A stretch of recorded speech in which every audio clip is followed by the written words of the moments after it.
de los consejos comunales le vengo haciendo un seguimiento a todo el proceso de polarización política en Venezuela desde varias aristas. Una sobre básicamente la agenda pública local y otra simplemente sobre lo que es la cultura política que se ha creado en Venezuela a partir de estos últimos años de gobierno del presidente Chávez. Es común para todos ustedes saber que la polarización en Venezuela es política y por ende se desarrolla y se construye a través de una opinión política polarizada. Los medios de comunicación en Venezuela están completamente divididos, un lote de medios de gobierno que es bastante amplio a nivel de espectro y un grupo de medios de la oposición que es menor y cada uno va a tener públicos diferenciados, por lo tanto esta opinión pública va a estar básicamente dividida en gente del gobierno y gente de la oposición. Esto no es novedad, esto arranca en Venezuela en el 98 con las elecciones presidenciales y se va a prolongar a lo largo de todos estos 14 años y pudiéramos hablar que hay un punto de inflexión que es el golpe de Estado y el paro nacional 2002 y 2003 y a partir de este momento la característica de polarización en Venezuela es el día a día del hacer política en el país. Entonces vamos a ver un poco lo que ha sido por el tiempo que vamos a tener 15 minutos o menos ya en este momento, cómo ha sido básicamente esta agenda pública polarizada, cómo se ha armado en Venezuela en los últimos años. Primero hay que pensar que en Venezuela se viene construyendo un método de gobierno que es básicamente un método de gobierno por políticas públicas. Ya lo decía Matus en su última intervención del 98 antes de morir, que dice que yo me quejo mucho de la sordera y ceguera de la gente porque llevo 30 años tratando de cambiar la mentalidad sobre la idea de que tiene que haber métodos para gobernar, que no se puede gobernar improvisadamente, que debe haber ciencia y técnica de gobierno. Entonces pudiéramos pensar que en Venezuela actual el gobierno del presidente Hugo Chávez trabaja a través de un concepto de método de gobierno. Un método de gobierno que es básicamente un producto de la condición política del país y que comienza a aparecer en la realidad política de Venezuela en el año 2003, luego de los últimos movimientos sociales que dieron un golpe de estado de ausencia presidencial por 36 horas. A partir de ese momento podemos entender que hay una articulación de un método de gobierno que va a estar basado en políticas públicas. Por lo tanto, el método de gobierno en Venezuela es un método de gobierno asistencialista, puntual, directo, el cual se debería hacer en procesos de polarización política y de muchas necesidades sociales. El problema es que ese método de gobierno arrancó en el 2003 y hoy a 2012 se sigue manteniendo. O sea que es un método de gobierno que ha estado perenne en el país en los últimos 9 años de gobierno. La unidad de análisis fue los consejos comunales. Los consejos comunales es un producto que nace después del golpe de Estado. En el año 2002 está la ley de los consejos locales de planificación pública, parecido en toda América Latina. Está el alcalde, gobierna con los ciudadanos del municipio y deciden sobre políticas públicas, pero bajo la dirección del alcalde. Esto va a cambiar a través del método de gobierno porque en el año 2006 diseña el gobierno nacional la ley de los consejos comunales. En el año 2006, si me importa estas fechas para cuando hagamos agenda, se crea básicamente una forma institucionalizada de la participación ciudadana en Venezuela.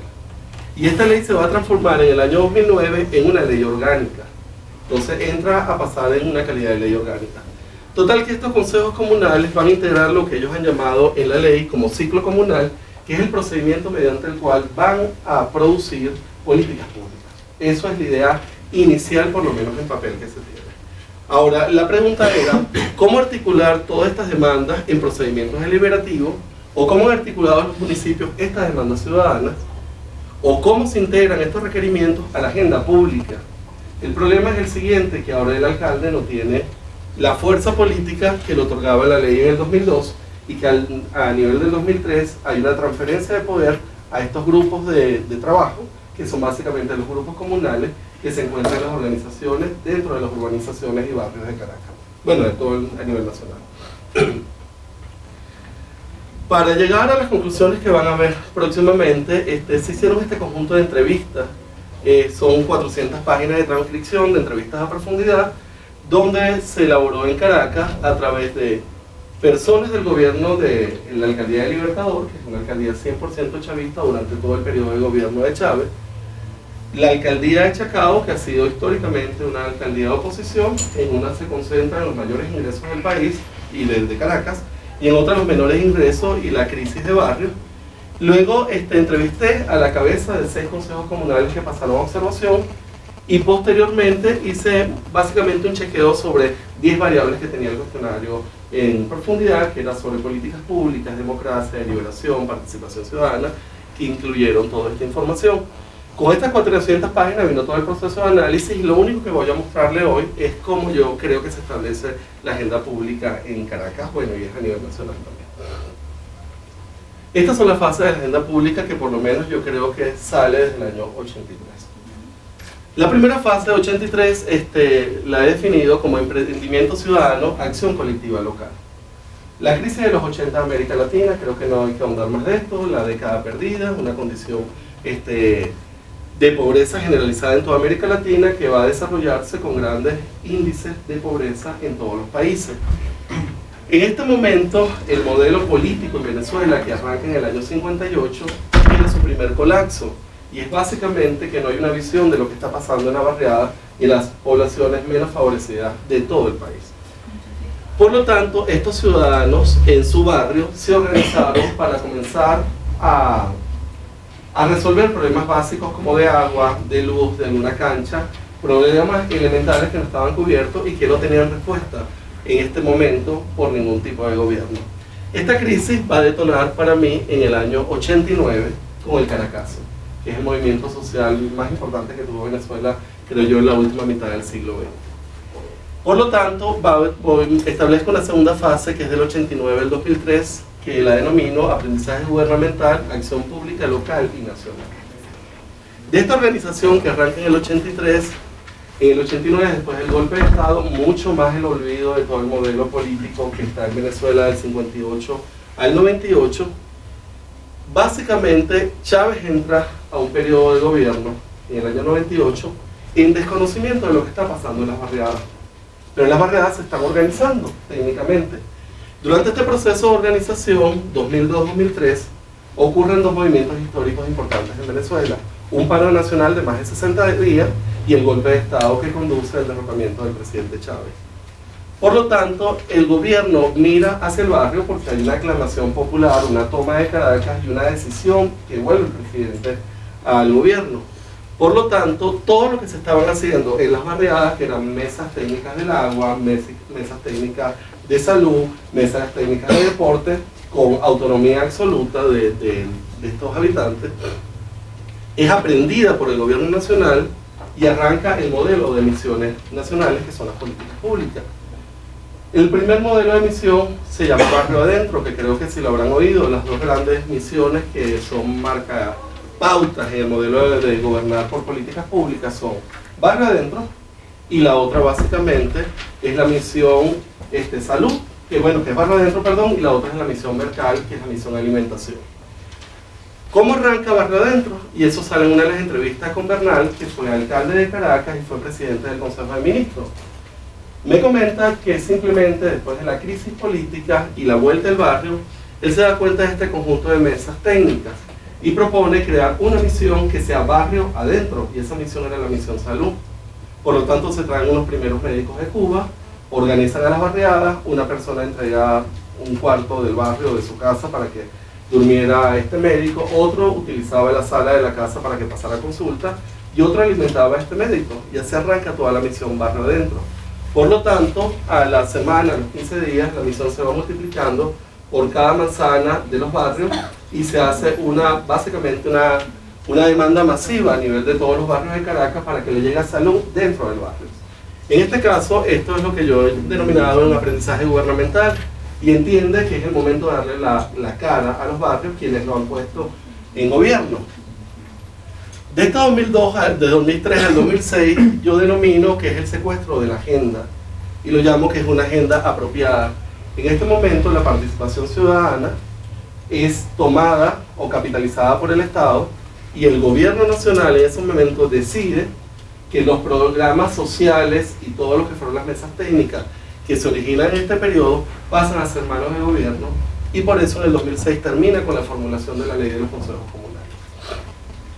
Del año 2006 al 2009 es la institucionalización de la participación ciudadana.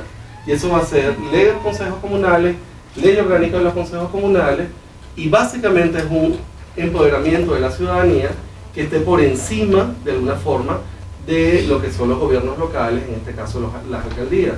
Por lo tanto, los alcaldes pareciera que en este nuevo modelo de gobierno pierden autonomía, pierden fuerza y poder de decisión, y se le delega directamente a estos consejos comunales como organizaciones de base de aproximadamente 2.000 ciudadanos.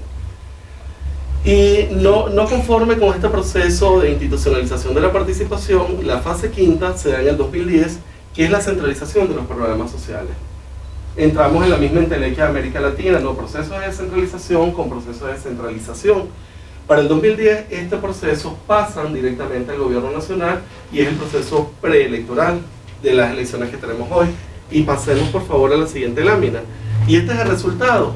El gobierno nacional decide llevarse directamente a la Secretaría de la Presidencia las misiones, y eso que tiene un ministerio para la comuna y la participación ciudadana, pero se lleva todas las grandes misiones, que es Misión Barrio Adentro, que es la misión salud, que se lleva el 30% del presupuesto de las misiones, Misión Madres del Barrio, que son las becas a todas las madres del barrio, y todas las misiones de educación, Sucre, ROM, Visión y otras misiones, van a parar este capital de 657 millones de dólares a la Presidencia de la República, y por lo tanto el presidente por decreto decide cómo otorgar a estos consejos comunales este modelo de misiones.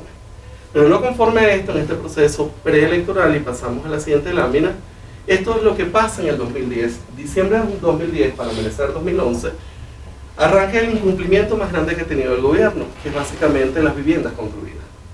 El gobierno es lo único que construyó en todos estos años de gobierno, que no arrancan del 99.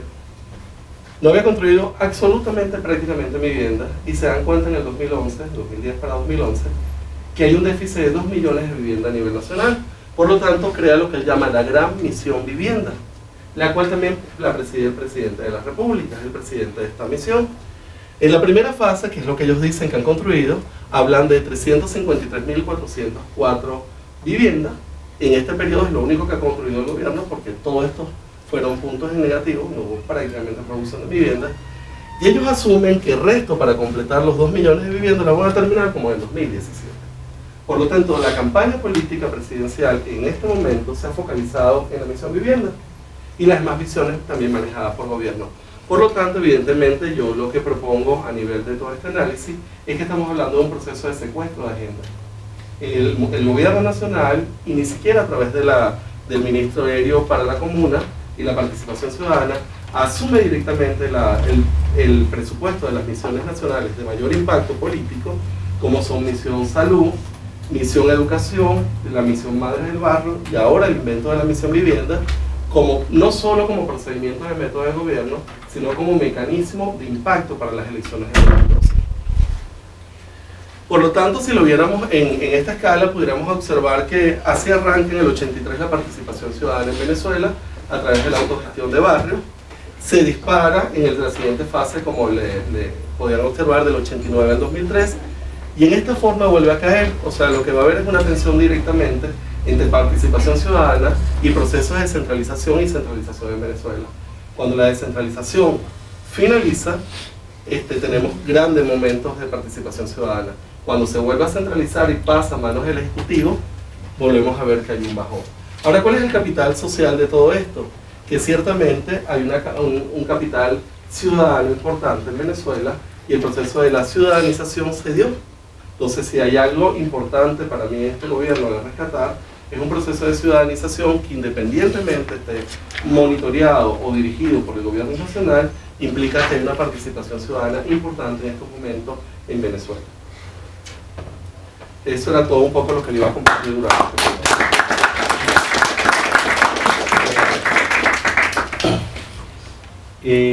Pero creo que no está, así que si llegará, la haremos al final. Entonces, vamos a continuar con la derecha política en Colombia, de Julián Arévalo y Gabriel Angarita, ambos de la Universidad, y Alejandro Delgadillo, todos ellos de la Universidad Externado de Colombia. Gracias.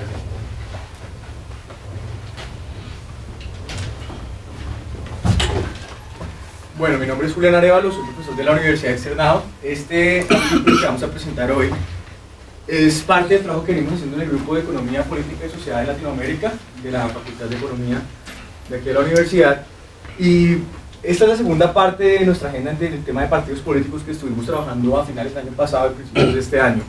Entonces, sí, okay, listo. Entonces, si quieren les cuento un poco la motivación de eso. En nuestro trabajo sobre partidos políticos, cuando uno revisa la literatura sobre el tema, lo que encuentra es una gran lista que no quiero leer ni entrar en detalle sobre trabajo sobre la izquierda en Latinoamérica. Básicamente desde el 98, con la llegada de Chávez al poder hasta este momento, están saliendo permanentemente libros que estudian el funcionamiento de la izquierda en Latinoamérica, y lo que nos llamaba la atención es que no encontrábamos un equivalente sobre estudios de la derecha. Hay un artículo en particular que nos llamó la atención de Bauman del 2011, La derecha en la nueva izquierda de Latinoamérica, donde enfatiza 4 aspectos importantes que hay que estudiar para entender la derecha, en términos primero de la agenda política, segundo la organización interna y práctica política, la capacidad de poder de estos partidos de derecha y del ambiente institucional. Entonces nuestra idea era, tenemos que empezar también a estudiar la derecha, ¿no? O sea, si bien la izquierda jugó un papel muy importante durante la primera década del siglo XXI, pues ya vemos algunos países como Chile, por ejemplo, que volvieron a tener empezaron a tener nuevamente gobiernos de derecha. Colombia, que no ha cambiado, México, que sigue con, pues estuvo el PAN y ahora pues vuelve el PRI. O sea, no tenemos una razón suficiente para estudiar únicamente la izquierda. Entonces ese era como nuestro objetivo inicial. Sigamos. Entonces digamos que en este escenario vemos que la derecha, pues más que ser un ente monolítico, pues varía de manera amplia, desde posiciones conservadoras, tradicionales, arraigadas a la Iglesia Católica, por ejemplo, hasta posiciones libertarias que buscan la eliminación o la reducción del Estado a su mínima expresión. Sigamos. Entonces, cuando hablamos de derecha, hagamos todo el gráfico. Entonces tenemos, como les decía, la primera parte, una derecha conservadora, que podríamos decir oligarca, arraigada a la tierra, a los intereses de las clases empresariales y terratenientes. Y como decía también hace un momento, donde la iglesia juega un papel muy importante. Y por otro lado tenemos una derecha que es mucho más liberal, mucho más tecnócrata, y como decía, que busca un papel pequeño del Estado, un Estado pequeño y un rol reducido de la iglesia en el funcionamiento del Estado. Nuestro objetivo, ¿cuál es? Ver si esos tipos de ideología que acabamos de caracterizar tienen alguna incidencia en el comportamiento legislativo para el caso colombiano. Es decir, entendemos y vamos a ver en un momento que hay diferentes tipos de derecha con las características similares a lo que acabo de escribir, pero no sabemos si eso realmente se traduce en posiciones diferentes a la hora de votar. Entonces, ¿cómo caracterizamos, cómo caracterizamos, esto es lo que acabo de decir, cómo caracterizamos la derecha? Sigamos al slide. Empezamos con un análisis discriminante. Básicamente tenemos preguntas a congresistas, eso es su opinión, no pública, sino su opinión de élites políticas, sobre temas sociales, económicos, políticos y morales. Y complementamos esa información de carácter cuantitativo con entrevistas de los principales medios colombianos. En otra presentación que vamos a tener hoy mostramos el detalle de cómo hicimos esto. Como les decía, esta es la segunda parte de nuestra investigación, pero los resultados principales de esa otra investigación son los siguientes. Metimos todos los partidos para no sesgar nuestra muestra, metimos congresistas de todos los partidos. Ustedes, los que son colombianos, conocen obviamente el Polo Democrático es más de izquierda, el Partido Liberal un poco más hacia el centro, con Cambio Radical. Lo que encontramos fue en la derecha del espectro político 2 partidos, el Partido Conservador y el Partido de la U. Estos son resultados, como les digo.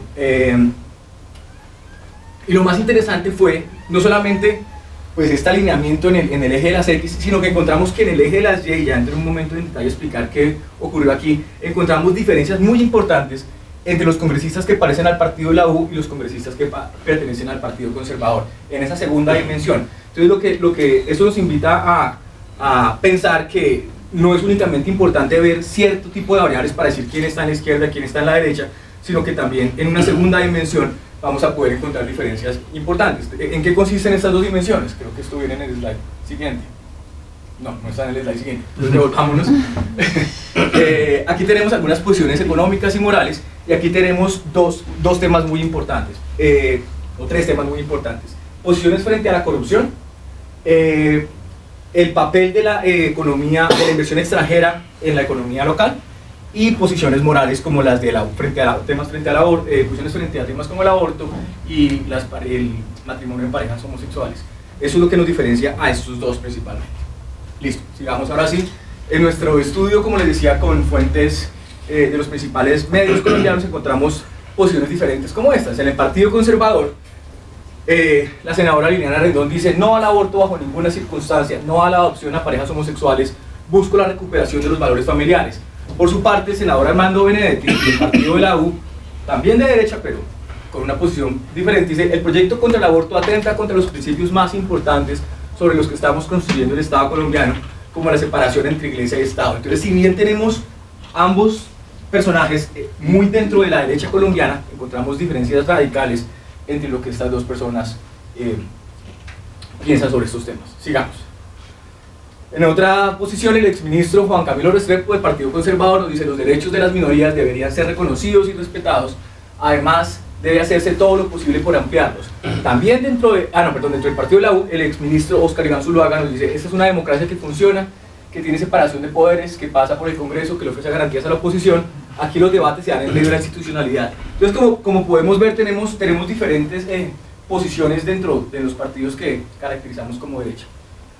Entonces, pues es básicamente lo que les decía. Tenemos diferencias en términos como la inversión extranjera entre el Partido de la U y el Partido Conservador, y algo que quiero mencionar brevemente es que dentro del Partido Conservador también encontramos diferencias importantes. Si estamos hablando de conservadores que pueden tener una visión o pueden ser más vistos como representantes a nivel nacional frente a aquellos que son más de carácter regionales. Eso en términos de inversión extranjera, pero es algo que se va a repetir en muchos otros temas.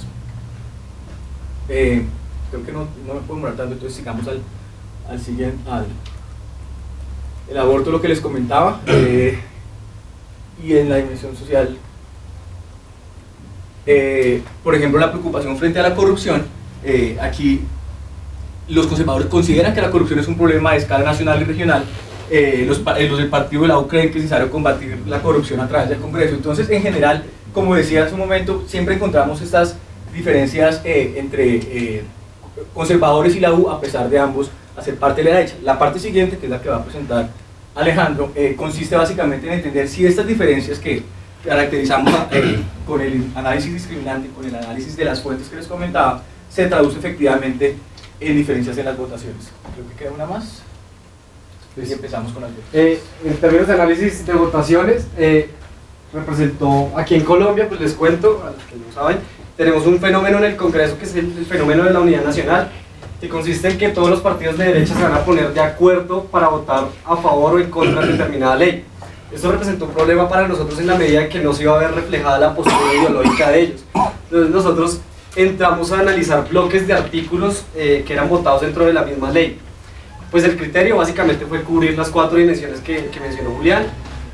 Las abstenciones pues fueron también un problema para nuestra investigación en la medida que íbamos perdiendo observaciones. Bueno, pues van a ver una tercera barra en las gráficas. Esta se alusiona a otros partidos de derecha, pues si bien estos partidos no son representativos dentro de estas votaciones, pues quisimos incluirlos porque pues para tener un análisis completo de la derecha. Listo. Tenemos en la primera parte la agenda económica, si está de acuerdo o no con el Tratado de Libre Comercio con Estados Unidos. Fue votada en el año 2007, pues básicamente fue votada en bancadas, no fue sometida a discusión, por ende no pudimos entrar en detalle con esta ley. Pues en este momento ustedes se preguntarán: venga, pero ¿por qué los conservadores están votando a favor si antes mostraron como una postura no tan favorable frente a la inversión o los tratados extranjeros? Pues básicamente ellos hicieron como una contraoferta, ¿sí? Ellos dijeron: nosotros votamos acá, pero ustedes nos dan un programa que vaya en pro del beneficio del agro. Pues el programa se llamó Agroingreso Seguro. Siguiente. Bueno, la agenda política, tenemos si está de acuerdo o no con la seguridad social para los homosexuales en términos de representación de minorías. Pues vemos claramente que los congresistas del Partido de la U apoyan esta moción, mientras que los congresistas del Partido Conservador se muestran un poco escépticos a esto, en la medida de que pues como vimos anteriormente, pues la votación no se ve, o sea, no refleja en su ideal de que las minorías estén bien representadas.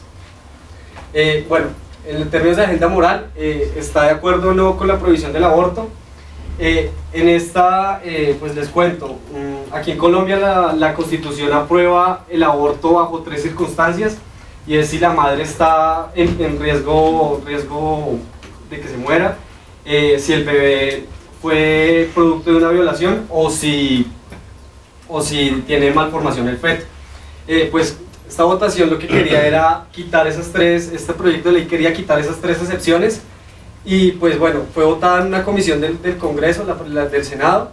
Pues ven que son muy pocos los votos, pero pues bueno, pues vemos que un total apoyo por parte del Partido Conservador. Pues un dato adicional es que este proyecto fue presentado por 60 congresistas, 53 eran del Partido Conservador, entonces pues eso respalda un poco la moción.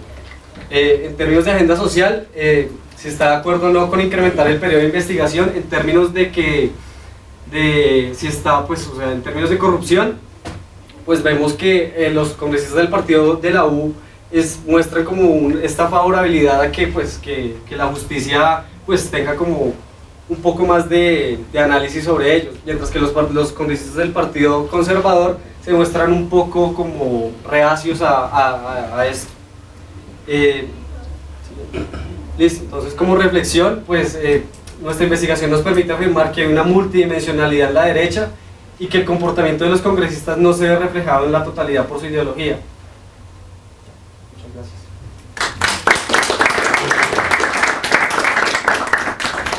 Muchas gracias. Y de Venezuela sobre polarización, un cuento de 2 países. Buenos días. Bueno, yo comienzo en donde terminó Juan Carlos, porque casi todos los datos que yo les voy a presentar son del año 2011. Ayer vamos a ver una serie de estudios. ¿No se ven las imágenes? No. Ven, dale el pendrive. Dale el pendrive. Pero hay tiempo, porque ellos... Ok, dame... Acércame mi cartera. Yo lo tengo en PDF y ahí se me ve las imágenes. Siempre hay que estar pendiente de la producción. Pero tú le diste también el archivo en PDF. En PDF de la ponencia, pero yo tengo el PDF de la presentación. Ok, está bueno. Te cuida la cartera, 6 platos te la cuida. No hay mucha. No, sí hay. Sí hay, Claro que sí yo hay. te la cuido. En moneda fuerte. Mejor todavía.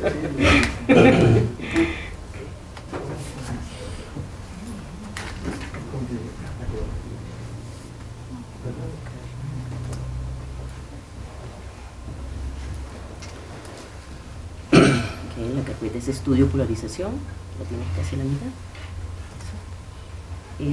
Y el archivo es polarización, presentación, el PDF, sí. ¿Sí es eso? Sí. Esa es. Y ahí sí la tienes con las imágenes. Bien.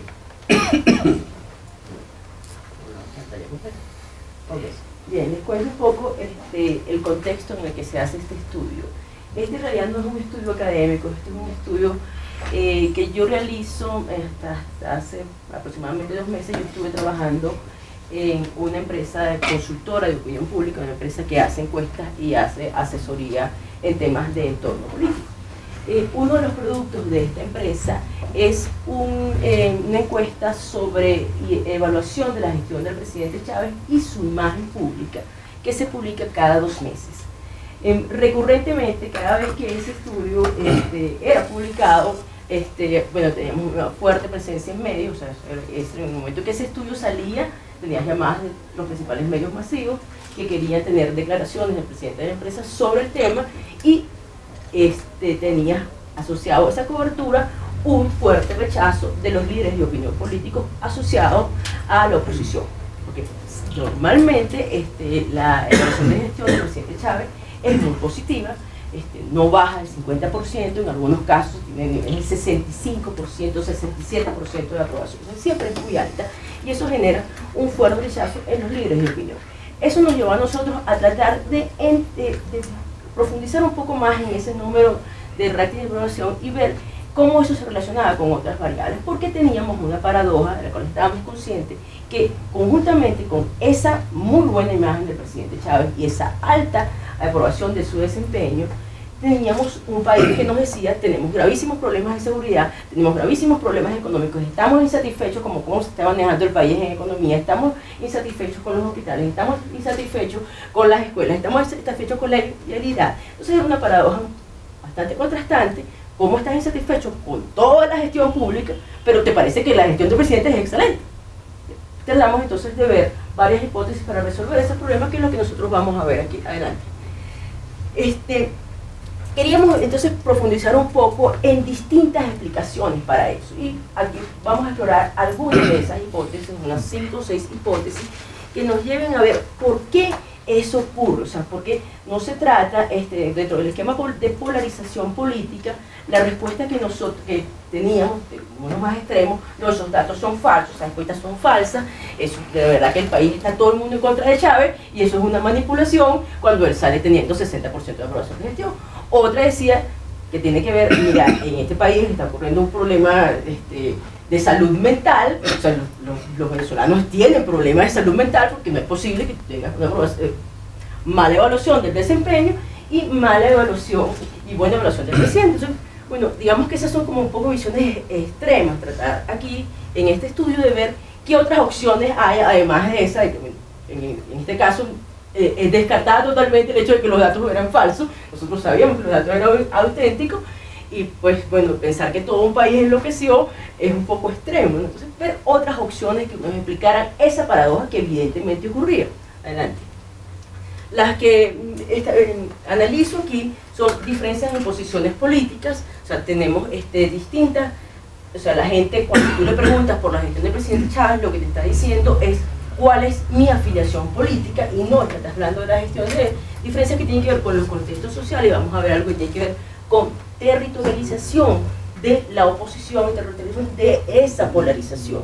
Vamos a ver que esa es la hipótesis, digamos que preferida, las valoraciones emocionales de la gestión del presidente Chávez y la suspensión de los juicios racionales, y en esa misma línea, pero tratando de tejer un poco más fino en cómo se establecen esos mecanismos, más allá de la simple emocionalidad. Vamos a ver algunos casos que muestran que pudiese haber un fenómeno de sesgo cognitivo que están afectando la respuesta que la gente da cuando se le pide una evaluación de desempeño. Y vamos a ver diferencias en exposición a los medios, algo de lo que ya mencionaba Juan Carlos, que yo voy a profundizar un poco más acá adelante. Este es el retrato de esa paradoja. Esta corresponde a enero 2012.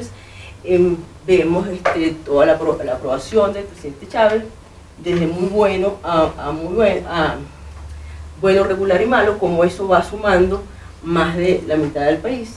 Entonces, todos estos son los positivos, todos estos son los negativos. Sumamos allí 65% aproximadamente de evaluación positiva de la gestión del presidente Chávez.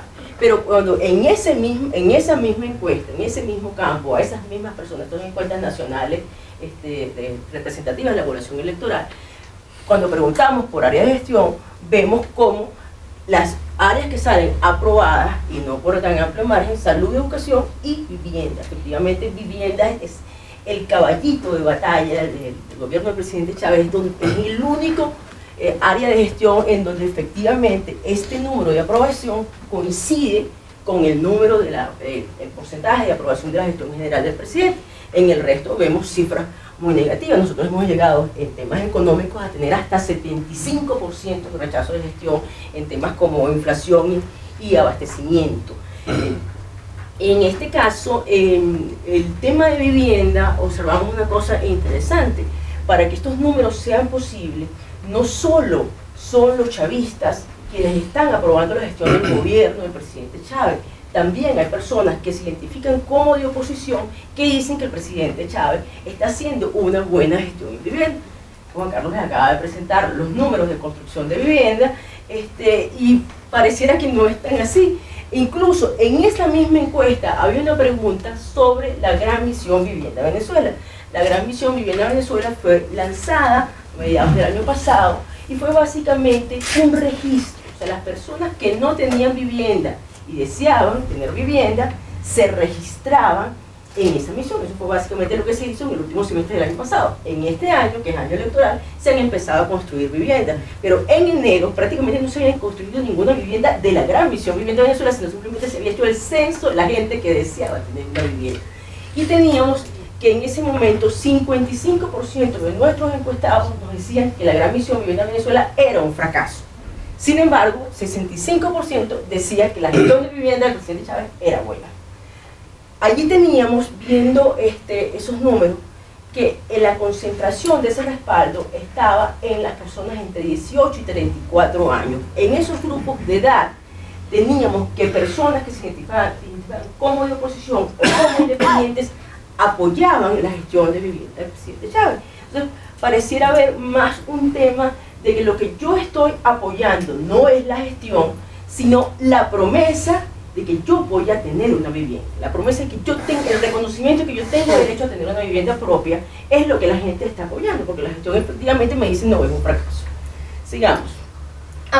Es un momento para comentar algo sobre precio y inflación. Precio e inflación, como ven, es muy bajo, incluso ha llegado a ser más bajo, ha llegado a estar la aprobación por debajo de 20. Y aquí encontramos que chavistas, o sea, personas que se declaran simpatizantes del chavismo, rechazan la gestión económica del gobierno, particularmente lo que tiene que ver con precio e inflación. O sea, ahí hay un rechazo fuerte dentro de la propia gente que se identifica como chavista. Adelante. Estos son los gráficos de posiciones políticas del país, y aquí lo pudiesen ver con más detalle, porque todo eso está en la ponencia. Podemos observar cómo es necesario sumar, ¿no?, que chavistas radicales y chavistas moderados no me dan la aprobación de gestión que tiene el presidente. Para que tengan esos números, yo tengo que tener opositores independientes aprobando la gestión del presidente Chávez. Incluso en el momento en que llega a estar más alto, que es aquí, donde tenemos casi 50% del país declarándose chavista, en ese momento la aprobación de gestión del presidente Chávez, eso es julio del año 2011, era de 67%. Ese fue el momento en que se hizo el anuncio oficial de que el presidente tenía cáncer. En ese momento surgió un fenómeno quizás inesperado en la historia política, que su popularidad sube, la cantidad de personas que se declaran chavistas sube, y observamos en esa medición de julio que los independientes, que generalmente califican su gestión de regular hacia buena o regular hacia mala, en ese estudio se movieron a no saben, no contestan. Y observamos que mucha oposición moderada, que normalmente la considera mala, se movió a regular hacia bueno. O sea, hubo un efecto de solidaridad con la persona enferma que cambió la valoración de gestión. Y ahí empezamos a ver cosas un poquito que complejizan la situación adelante. Una de las explicaciones que se ha dado es que efectivamente al presidente Chávez no se le evalúa la gestión. Es un liderazgo carismático y la gente lo que establece son vínculos emocionales con él. Estas ítems que están allí corresponden a rasgos del líder carismático identificados por Weber. Y el presidente Chávez posee todos estos rasgos de acuerdo con lo que revelan los estudios de opinión, tanto cuantitativos como cualitativos. Esta frase que está aquí es textual de un participante en Focus Group. Primero Jesucristo y después el presidente. Esta frase no es una anomalía de esa persona que participó en ese Focus Group. Esa frase la repiten muchos chavistas hasta el punto que el aviso de la campaña de este año hay una frase que es similar, que hay una persona en ese aviso que dice: primero Dios, luego mi comandante. Ese es el mantra del chavismo radical. Adelante, voy a tener que agilizar un poco. Este mapa es el mapa de los resultados de las elecciones parlamentarias de 2010. Lo que ustedes ven aquí es densidad de votos. Lamentablemente en el PDF se pierde un poco la coloración, pero los lugares rojos son los lugares donde gana el chavismo, los lugares azules son los lugares donde ganó la oposición. La intensidad de ese rojo o ese azul te dice si ganó con el 60%, 65, 70, 80% de los votos. Ustedes verán que efectivamente la mayor parte del mapa es roja. pero ahí hay una diferencia. En esas elecciones prácticamente fueron 50-50, y se debe a que los lugares donde ganó la oposición son lugares urbanos con mayor densidad poblacional. Entonces el número de la población era balanceada, aunque son menos espacios geográficos. Ustedes observarán que los lugares donde el rojo es claro son estos de aquí, pero en el resto de los lugares nosotros observamos rojos muy oscuros o azules muy oscuros. O sea, observamos que en la mayoría de los lugares quien ganó con 70-75% de los votos, y que solo en esta zona, que es la zona de Guayana y Amazonas, hubo una cosa más o menos balanceada, 55-60% de los votos. Este azul celeste es el partido Patria para Todos, que en ese momento no pertenecía a la unidad, que ahora sí pertenece a la unidad democrática. Veamos, esto es por lo que le da título al cuento de dos países. Estos son dos países que no se hablan, porque yo no vivo cerca de gente que tenga otra posición política. O sea, donde vive un chavista, este chavista que vive aquí, donde él vive, 85% de la gente es chavista. Hay una buena posibilidad de que él en su día a día no tenga que hablar nunca con alguien que no es chavista. Entonces él piensa que todo el mundo es chavista. Lo mismo le pasa a este opositor que está aquí, en eso azulito. 90% de la gente que vive en esa localidad, en esa circunscripción electoral, es de oposición. Entonces esta persona jamás ve a chavista y me dice, es que los chavistas no existen, eso es mentira, eso es propaganda. Yo con toda la gente que hablo es de oposición. Claro, sí, en donde tú vives, toda la gente con la que tú hablas es de oposición. Por eso le digo que es un cuento de todos países. Adelante. En este país opositor, en las 45 parroquias de mayor votación de la Mesa de la Unidad Democrática, miren los números. Así, 84% de la población evalúa negativamente la gestión del presidente Chávez. Aquí solo 3% de la población evalúa positivamente la gestión del presidente Chávez. Contra aquel 65% nacional, yo aquí tengo 3% en esas 45 parroquias. Entonces es un país completamente distinto, donde la gestión de gobierno del presidente Chávez es la peor gestión de gobierno que ha tenido el país en toda su historia democrática. O sea, en 54 años no ha habido un peor gobernante para este 84% que no habla con chavistas, que vive en otro país, un país urbano, un país donde la ocupación de la gente tiene que ver con servicios, industria y comercio formal, un país que en promedio es más educado que el venezolano en general, o sea, un país muy distinto. Adelante. El tema de medios. Otra de las hipótesis es que la gente construye su realidad a partir de las imágenes que producen los medios. Y efectivamente aquí vemos una clara correlación entre definición por posición política y en qué medios confía la gente. Los medios comunitarios alternativos son medios locales, que son subsidiados por el gobierno y que en líneas generales terminan siendo más que comunitarios, medios paragubernamentales. En casi el 85% de los medios comunitarios son en realidad medios paragubernamentales. Pero efectivamente existe una clasificación diferente. Los medios del gobierno son lo que es el Sistema Nacional de Medios Públicos, y los medios privados, no voy a llegar. Vemos aquí como el chavismo radical ve medios del gobierno, mientras que el opositor extremo ve medios privados, y los independientes y los chavistas moderados tienen un consumo un poquito más balanceado. Adelante para ver alguna otra cosa. Observamos también otra característica que nos va a definir la diferencia en consumo de medios, es el tema de la conexión a internet. Observamos como el chavista radical es menos proclive a conectarse a internet, el opositor duro es más proclive a conectarse a internet, el opositor moderado también, y sobre todo los independientes, que son los que buscan más diversidad de información, son más proclives a conectarse a internet y de trabajar un poquito más. Este caso es el caso de la electricidad. Observamos un caso específico de un tema que no es exactamente político, es trabajo en expropiaciones, hay una relación directa con funciones políticas. En este caso es servicios públicos. Y esto que observamos aquí, lo observamos también con abastecimiento de alimentos, lo observamos con la idea de emigrar y con la idea de los programas de responsabilidad social de la empresa privada, que son temas que no son exactamente políticos. Calidad del agua potable, también vamos a observar lo mismo que vamos a expresar aquí en esto que está detallado en el escrito, lo que solo voy a tocar algunas cosas si me da chance. Adelante. En Venezuela ha tenido desde 2009 problemas serios de abastecimiento eléctrico, algo que era desconocido en nuestra historia. O sea, yo crecí en un país donde siempre había electricidad. Desde 2009 nosotros vivimos en un país donde siempre hay apagones, o siempre hay racionamiento, excepto el privilegiado sectores como la de la Gran Caracas, ¿no?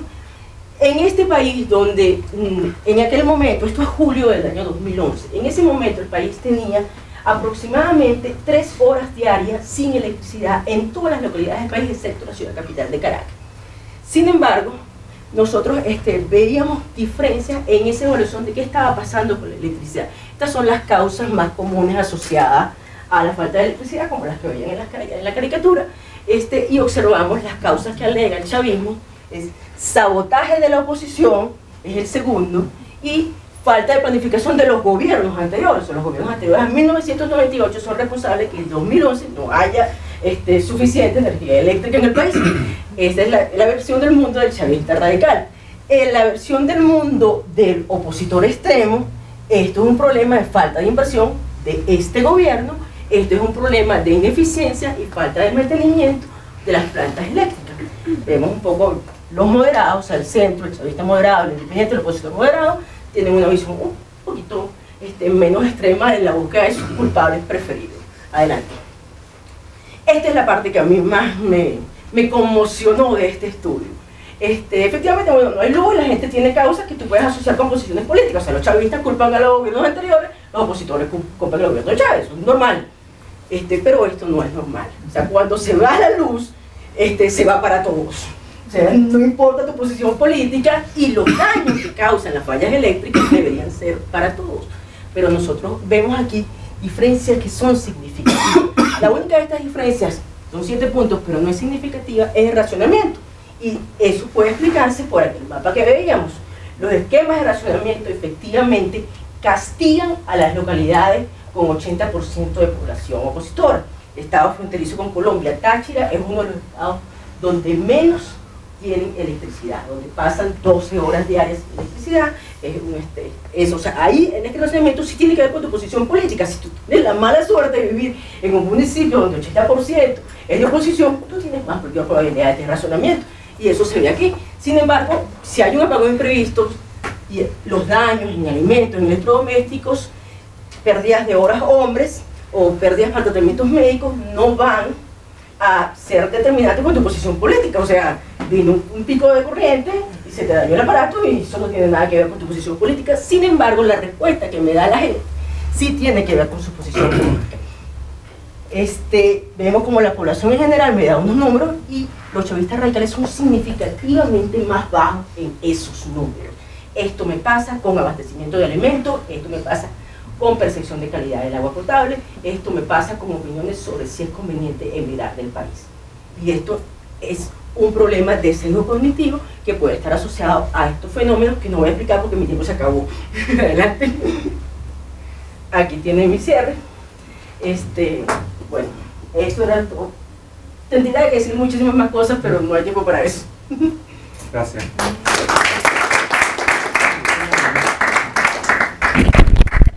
Bueno, hay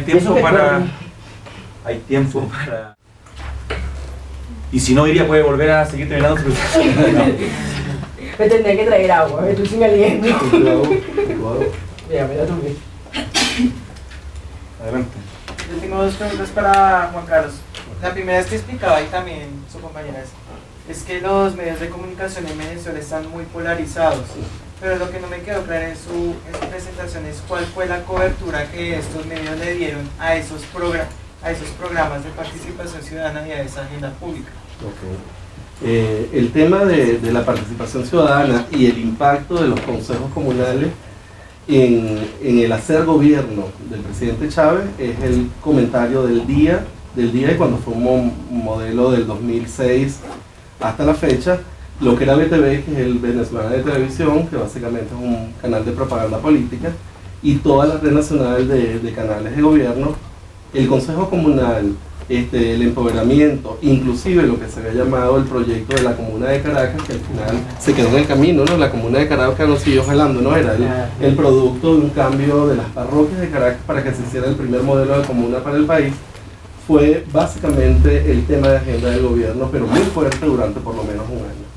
Y era un poco de hacerle entender a la población chavista que el poder de las localidades pasaba a estos nuevos centros de poder, se descentraba el poder de la alcaldía a estos microespacios gubernativos, que eran básicamente los consejos comunales, y era una dirección de gobierno. Entonces lo podías oír los domingos en Aló Presidente, era un tema de Aló Presidente, el cual se replicaba directamente a través de los canales del Estado durante toda la semana y pasaba a los líderes de opinión, porque entre el gobierno hay una figura que ellos llaman enlaces, que son básicamente movilizadores de barrios, que se enlazan, en ese momento se enlazaban con los consejos comunales y eran los que pedían y les reportaban al gobierno cuáles eran las necesidades de esta población de base, cómo se iban a articular, o simplemente explicaban lo que estaban haciendo.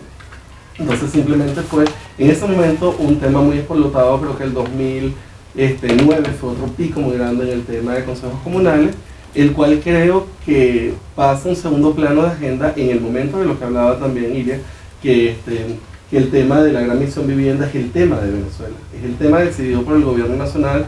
Prácticamente se anuncia a finales del 2010, en diciembre, pero todo el 2011 y toda la campaña del 2012 ha sido el tema de vivienda. Pareciera que el tema de los consejos comunales, después del decreto del Ministerio de las Comunas del año 2009, pasa un segundo tema y pasa a la palestra pública del gobierno el tema de la Gran Misión Vivienda.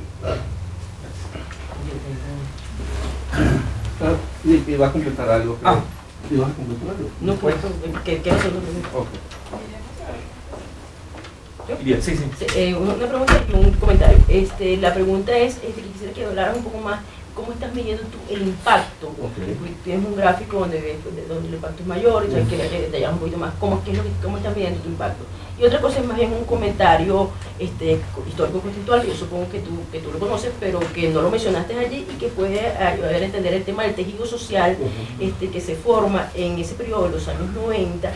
Tuvo mucho que ver con la gestión como alcalde de Aristóbulo Bisturi. O sea, las mesas técnicas de agua, las mesas de transporte se forman en ese gobierno. Entonces ahí había primero un vínculo institucional que después quedó realengo, como dicen mis amigos chavistas, moderado, porque se desconectó y ahora se ha burocratizado. Pero hubo un principio de promoción institucional desde la alcaldía de Caracas.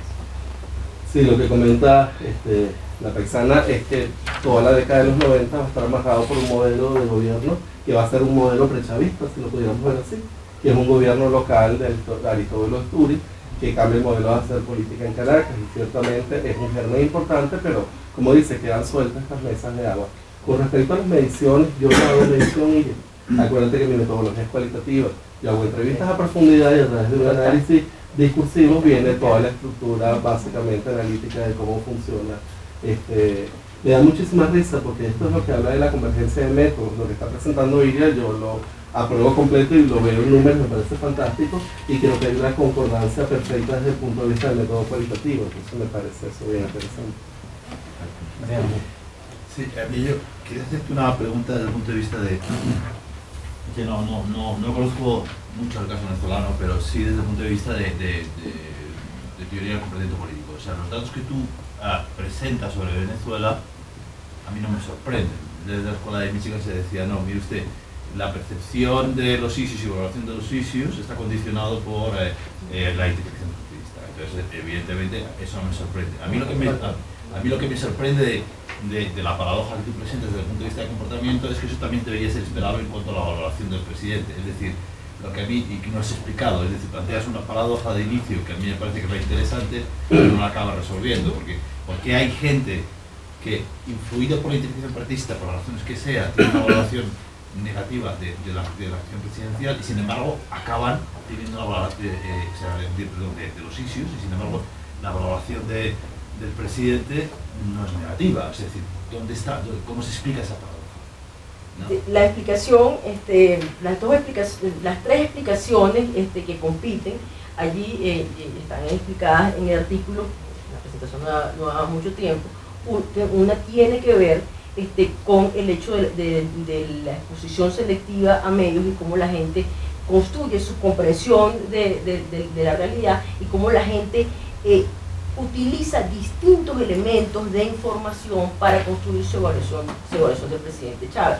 Yo quería profundizar un poco en todo el tema de los sesgos cognitivos, porque efectivamente allí estaría esa explicación de cómo la gente elimina aquellas cosas que no están de acuerdo con la valoración que ellos están haciendo. El presidente Chávez las elimina, hace la suspensión de juicios, de elementos de juicio racional que pudiesen apoyar esa versión de la historia de donde hay una evaluación negativa, y cómo la gente establece un proceso de autoafirmación de sus convicciones, el cual le da más peso a la evaluación que tiene que ver con sus prejuicios, con sus bias.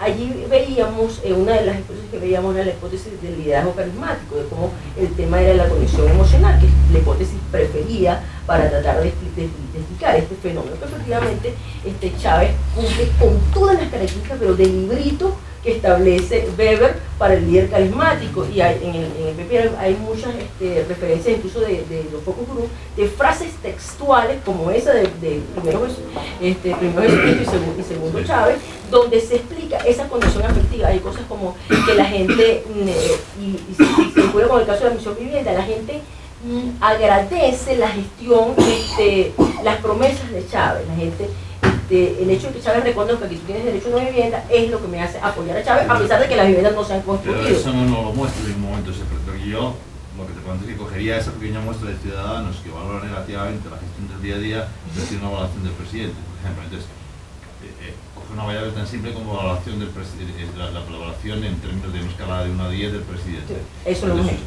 Eso es un elemento explicativo. Allí lo tenemos, en el paper tenemos cuáles son los factores que utiliza la gente para evaluar la gestión. Son 9 ítems, el cual es preocupación por los pobres, conocimiento sobre la realidad de la gente pobre. Son dos variables en las que el presidente Chávez siempre sale muy alto. Otra es honestidad personal, ahí no sale también, sale moderado. Variable de fortaleza moral.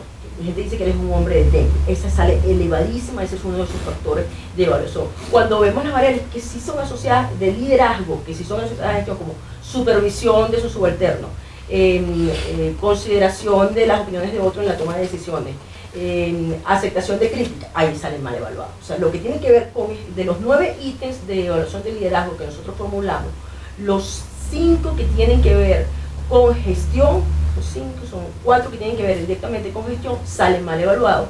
Los 4 de los 5 que tienen que ver con características personales de carácter o de su historia personal, salen en 4 muy bien evaluados, y en honestidad es el medio. O sea, esa parte no la incluí en la presentación, pero están los factores de liderazgo. Claramente es lo personal, es lo afectivo, en donde lo que le hace subir y lo que le hace bajar. Sobre todo donde sale peor evaluado siempre es en considerar las opiniones de otras personas para tomar decisiones. Yo diría que tú podrías hacer un modelo multivariable donde metes todas las explicaciones, claro, sería como el siguiente paso, un modelo comprensivo, porque ahí uno podría resolver el tema de hasta qué punto el votante está racionalizando. Yo apoyo a Chávez, y después vienen las preguntas de vivienda, sí, o al revés. Hay un votante, la mayoría de las veces racionaliza, el shortcut es apoyo al presidente, sí, apoyo al presidente. Todas estas hipótesis las podemos montar en un modelo de regresión, y entonces le ponemos números a cada una de esas. No, le falta una parte final que es a la hora de la intención de voto, que es lo que pesa más, porque tú puedes tener una evaluación alta del presidente, pero a lo mejor la verdad hay preguntas también en el estudio que tienen que ver con intención de voto. La intención de voto es bastante más baja que la evaluación de gestión. Cuando tenemos intención de voto del 65%, tenemos intención de votos alrededor del 49-52%. Tenemos varias preguntas. Estás tú primero, luego por acá. Y... Pero yo creo que ya está un poquito resuelta, porque era también en términos de los indecisos, de los moderados. Entonces. Ya, tú tenías una pregunta. Sí. Quisiera hacerle una pregunta a los panelistas de la derecha en Colombia. Si miramos, la variable de la ideología siempre ha sido algo muy complicado de medir dentro del parámetro colombiano, específicamente. Sobre todo, bueno, en Latinoamérica, pero bueno, en el parámetro colombiano siempre ha sido muy difícil. ¿Por qué? Porque si miramos los datos de la POP en Colombia, por ejemplo, del año pasado, existe una ubicación del votante en donde no sabe si es izquierda, derecha, centro, y si uno va a ver ese reflejo en los partidos, al final la concretación de eso es bastante relativa.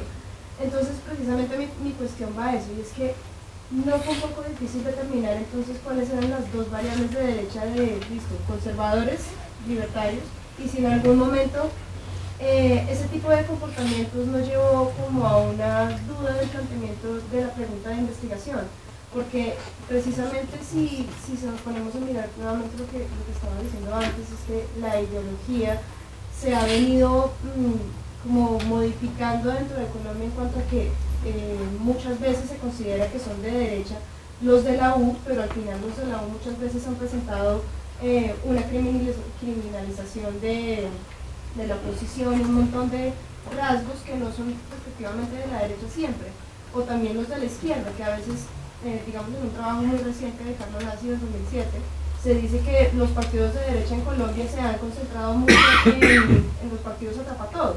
Entonces, anti-yanquis, movilización, etcétera, etcétera, incluso por motivos de ecologistas.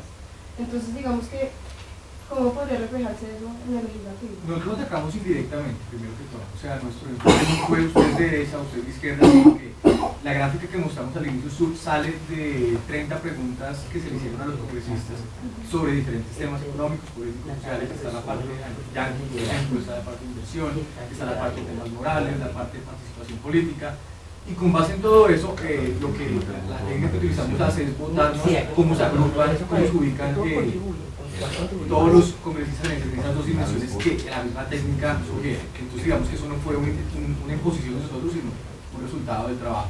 Y pues incluye todas estas dimensiones. Entonces lo interesante ahí es ver, no solamente lo que decía en su momento, no solamente cómo se distribuye en una primera dimensión donde tiene mucho sentido, el pueblo más a la izquierda, después el Partido Liberal muy cerca Cambio Radical, y después los otros dos casi en el mismo punto, en el eje de las X, sino que aparece una segunda dimensión donde está caracterizada por temas morales, como decía, temas de inversión también, donde estos dos partidos encuentran una gran diferencia. Ahora, la otra parte sí, totalmente en Colombia es un problema, y pues obviamente uno tendría, cuando hace encuestas de opinión o hablamos de opinión pública o los mismos expertos, la gente tiene problemas autoidentificándose, o dice yo soy de izquierda, pero todas sus posiciones son de derecha, por lo contrario. Y adicionalmente, Colombia es un país de derecha, ¿sí? O sea, mayoritariamente. Entonces, digamos que para no entrar en ese tipo de problemas, consideramos que lo más conveniente era hacerlo de manera directa, como decía, con estas preguntas, y complementarlo con el discurso que ellos están dando. Entonces, ver en qué medida ese discurso realmente reflejaba las diferencias que habíamos encontrado cuantitativamente. Y pues lo que encontramos es que sí, o sea, hay dos derechas, por lo menos dos derechas bien marcadas. Aclaro otra cosa adicional, decimos dos, pero nos fuimos a lo más extremo de la derecha. O sea, ustedes pueden decir, pero Cambio Radical también es de derecha, o el Partido Liberal también es de derecha. Sí, pero fuimos lo más extremos, que es donde se veía la gran diferencia entre los partidos. Hay una pregunta acá, y luego creo que está Ernesto, y empezar con preguntas. Bueno, me preguntaba para los ponentes del externado. Como usted lo acaba de decir, como que la conclusión es que hay dos derechas bien marcadas, y eso se refleja un poco en la ponencia. Pero las muestras que ustedes hicieron es polarización en cuanto a ciertas temáticas. Frente al aborto, unos que sí, otros que no. Frente a la homosexualidad, unos que sí, otros que no.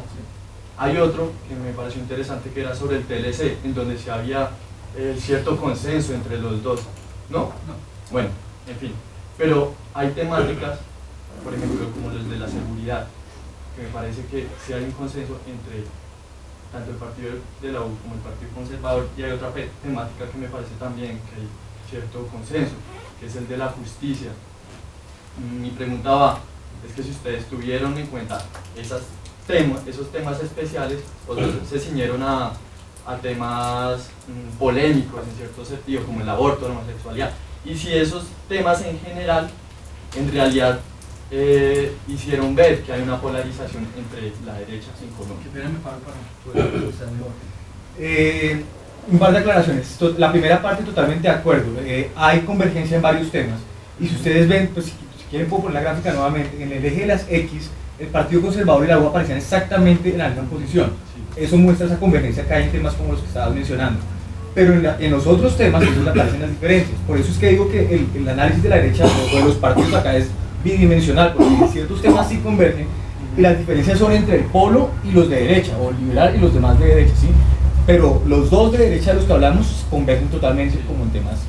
Y ahora, las preguntas no las escogimos en temas polémicos, o sea, fueron ejemplos que seleccioné aquí para la presentación, pero como respondí mi pregunta anterior, la base de datos inicial son 30 preguntas sobre todos los temas, pues bueno, no todos los temas, 30 preguntas que nos parecen representativas, y hay temas donde no hay ninguna polémica, ¿sí? O sea, digamos, y no hay ninguna polémica incluso entre el Polo y el Partido Conservador, ¿sí? Temas como, ¿usted considera que las elecciones son un método válido para elegir gobernantes? ¿Sí? Ahí no hay polémica, o no mucha polémica al menos, ¿sí?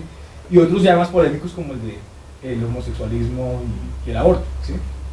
Entonces, en términos generales, teniendo en cuenta todas esas variables, todos esos temas, ¿sí hay polarización en la derecha? Sí. Sí. Y bueno, una invitación para que lo consideren y una pregunta, Iria. Consideren la posibilidad de Juan Carlos e Iria darnos la posibilidad de un artículo conjunto por esta cuestión de lo cuantitativo, lo cualitativo y además pues, observa consistencia en los resultados. Iria, la pregunta nada más si se observa corrimientos, no desde los núcleos duros de chavistas y antichavistas, sino de los núcleos moderados, si se observan corrimientos de tu trabajo hacia un lado o hacia el otro, en lo que sería la periferia de estos núcleos densos. Sí, donde efectivamente nosotros tenemos mayor movimiento en lo que calificamos como los independientes. Los independientes son los ciudadanos más informados, hiperinformados, en realidad adictos a la información, diría yo. Y por lo tanto varían según los hechos en agenda y son los que más se mueven en términos de tanto de evaluación de gestión como de intención de voto, pues son los que hacen que cambien las correlaciones de fuerza. Pero también vemos algunos desplazamientos en algunas coyunturas en el chavismo moderado, en la oposición moderada, por eso es que yo los clasifico en 6 grupos y no en 2 grupos, a pesar de que hablamos de polarización, porque efectivamente hay un chavismo radical que jamás le va a conceder ningún punto positivo a la oposición, hay una oposición extrema que jamás le va a ver a Chávez ojos bonitos, de igual manera, y hay otros grupos que, bueno, en algún momento puede llegar a tener algunas coincidencias. Ese grupo que es el centro político es el que se mueve en ese regular hacia bueno, regular hacia malo, donde hay concesiones en la evaluación de gestión dependiendo en algún momento de cosas como gestión o promesas como la de la Gran Visión Venezuela, pero también en momentos coyuntura emocional, como se ve claramente en el gráfico de posiciones políticas en el cáncer del presidente, o sea, donde la gente da una respuesta absolutamente de solidaridad emocional con el enfermo que no tiene nada que ver con su posición. Sí, mi pregunta va dirigida más que nada a que esta volatilidad si va a inclinar la balanza a la hora de la elección hacia un lado hacia el otro. Por ahí va. Ese centro político, los independientes fundamentalmente es el mercado electoral.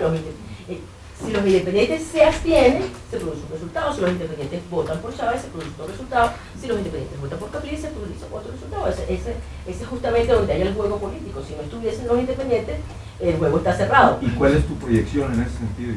Mi presentación era sobre evaluación de gestión del presidente Chávez, no sobre intención de voto para las elecciones presidenciales. Eso lo podemos hablar en el pasillo. ¿Había otra pregunta? Hay espacio para 2 preguntas más. Sí. Mi pregunta es para los panelistas de la derecha política en Colombia. A lo largo de la historia, ¿cuál de esos, pues el país obviamente está marcado por una fuerte derecha política? ¿Cuál de esas 2 derechas políticas, la liberal o la conservadora, ha sido la que ha tenido mayor efectividad en cuanto a gestión política, según su criterio? Para Julián. Según mi criterio, la derecha conservadora, tuvimos una constitución estrictamente conservadora por más de 100 años. Y digamos que lo que hemos visto en la derecha más moderna es un fenómeno mucho más reciente. Entonces digamos que nada más por trascendencia histórica, por duración, por cómo nos han moldeado la forma de pensar del mundo, la derecha conservadora ha sido mucho más importante. Bien, última pregunta. En el tema de polarización política, no sé si esa variable fue estudiada, o sea, había una parte que habían proyectos de ley o discusiones en el Congreso que tenían que ver con el gobierno del expresidente Álvaro Uribe. La votación del proyecto del aborto fue durante el gobierno de Manuel Santos. Y si uno mira pues, las posiciones políticas más que conservadoras o liberales, sacando el pueblo que es claramente de izquierda, son son más gobiernistas que conservadoras o liberales. ¿A qué me refiero yo? Digamos, la ley de los mismos congresistas, básicamente, podríamos hablar de la ley de legitimación de un gobierno Uribe, pero pasó en el gobierno Santos. No sé si eso fue analizado, que más que conservadores o liberales eran santistas o uribistas. ¿Quieres decir algo? Sí, pues digamos que nosotros hicimos una revisión, digamos que la primera gráfica, para ver si esa gráfica había sido efecto de Uribe, si había sido, no porque mejoró la coherencia ideológica o la división, sino porque había sido por la presencia de alguien como Uribe, que genera tanta polarización como tú dices. Entonces nosotros miramos la distribución de la autoubicación ideológica de los congresistas, o sea, antes y después de Uribe, y vimos que no cambiaba. O sea, que antes de Uribe, la autoubicación de los congresistas era igual a después de Uribe. Entonces, Uribe no generó a nivel ideológico esa polarización. Puede que a nivel de las votaciones y legislativos sea diferente. Por eso decimos al final que las votaciones de los partidos de derecha no propiamente se comportan de acuerdo a su ideología, sino que de por medio hay como un trance, no sé si clientelista o algún intercambio en términos de las votaciones. Pero ahí tenemos un problema, esa parte le decimos el otro artículo, tenemos el problema que tú mencionabas en su momento de la autoubicación, o sea, para hacer esto recurrimos a información de usted donde se autoubica en el espectro ideológico, y lo que nos dio es lo que decía Gabriel, antes y después fue exactamente igual, o sea, como si no hubiera tenido ningún efecto. Incluso el Partido Liberal. No, cogimos la muestra y la distribución en todo el espectro es estadísticamente igual. Entonces, eso nos da evidencia para decir que la polarización que vemos, no solamente en la derecha, sino también en todo el espectro, no fue causada por Uribe. ¿Sí? Pero yo no había pensado en esa posibilidad y yo creo que es algo que tenemos que profundizar. Yo creo que efectivamente el papel del presidente en Colombia es fundamental y obviamente incide mucho en las votaciones. Yo creo que no sé muy bien en ese momento cómo atacar el problema que tenemos que incorporar en los ciudadanos. Bien, muchas gracias. Tenemos ahora un café y así que un aplauso para todos los participantes.